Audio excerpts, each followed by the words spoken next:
One of the best slalom sprints I've seen in a long time in wet conditions. Tour de Hongrie, stage 2, another sprint stage. And we've got quick step here with Fabio Jakobsen, European champion. Bennett wearing the points jersey, but Groenewegen in the leaders jersey after winning yesterday. Wet conditions, 18Ks to go.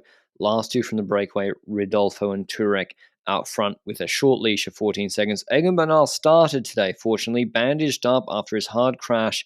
About 2Ks to go yesterday. Plapp couldn't start after, I think, concussion symptoms, which is a big shame.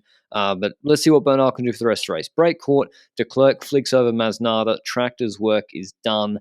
They're going to see if they can do a better job than yesterday leading out Jakobsen. They didn't really, to be honest. Merku is back racing, but he kind of had to do it himself again. And in a wet run-in, they weren't really able to stay in front position. Albertson leading out Mareshko, Bahrain for Phil Bauhaus, who loves a technical, sort of wet, tricky finish. That's how he won the Tirreno final stage last year.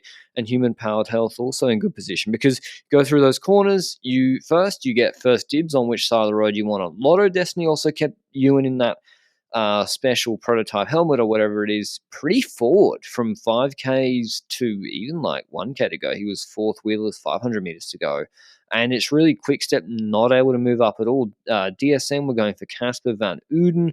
They also kept pretty good front position. Bora, their typical strategy is to keep Archibald and Van Poppel behind with Bennett and then move late. And I wonder if a lot of Destiny, they thought, oh, we'll let the wheel go and our lead out man will kind of go up the road and someone else will have to close. But I'll pause it here just because, see this little rise, this little pickup? I really think that combined with the wind conditions as Einhorn crashes in the corner, or the roundabout rather, the headwind maybe in the finish, I really think this pickup changed the sprint and the result of this sprint because DSM stayed in front position, pinned it really hard.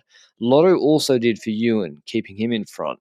And Jakobsen slid back in the group. Groenewegen stayed deeper in the group. And there's a risk of staying deep. You get boxed in, you can never open up your sprint, especially in a wet sprint. And you see here people coming together. I think maybe Rickard or whenever Alpecin ride, he gets squeezed, he has to unclip. I'm not sure if that caused a concertina effect. It wasn't a mass part. Like yesterday, and the speed is slower because they're going on a little false flat drag, maybe even steeper uphill. And Groenewegen starts to hit the wind a little bit in the yellow jersey, but Jakobsen slid. And I do wonder whether this pickup really sapped the legs of some of the sprinters. See Ewan, he's third wheel. Where's Jakobsen? He's deeper. He's found Groenewegen's wheel, and Bora are deeper. Archibald, or I think it's Van Poppel there. He's looking for a way out right now, and there isn't one. He's looking for a way out left, trying to move up to lead out Bennett. Doesn't happen. Waits.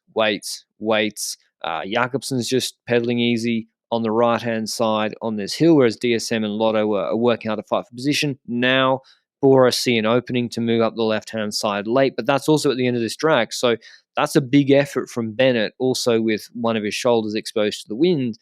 And where's Fabio? I mean, he's doing a jeans commercial. Most likely, he's still on Groenewegen's wheel. He's decided. Bike Exchange Jayco got a pretty good lead-out train. Groenewegen's pretty quick. He won yesterday. I'll sit on him and see what happens because he obviously didn't trust Merku, or I can't see Merku in this finish, or he's ahead of him rather.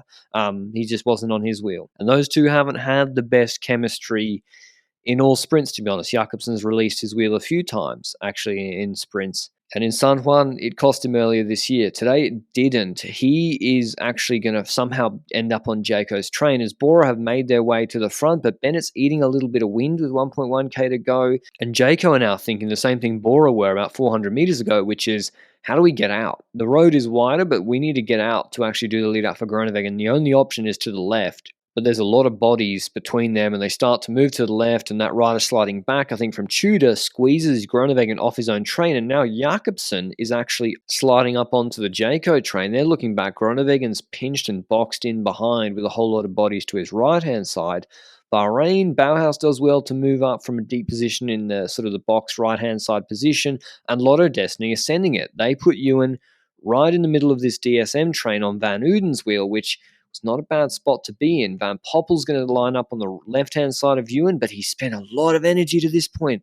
Danny Van Poppel, after I think Archibald drops him off, he's going to have to sprint from 5th position into a headwind when DSM at 500 to go, they just passed, are already launching it with another man, and Van Poppel's sprinting when DSM have also got a fresh lead-up man. And where's Jakobsen? We still don't see him. Bennett gets dropped off with 300, maybe 250 to go with no wheel to be on. And Jakobsen comes from nowhere and wins this sprint. You have to wait for the overhead and see this incredible slalom from Jakobsen. He wins this in dominant fashion, bike lengths and bike lengths after disappointing yesterday.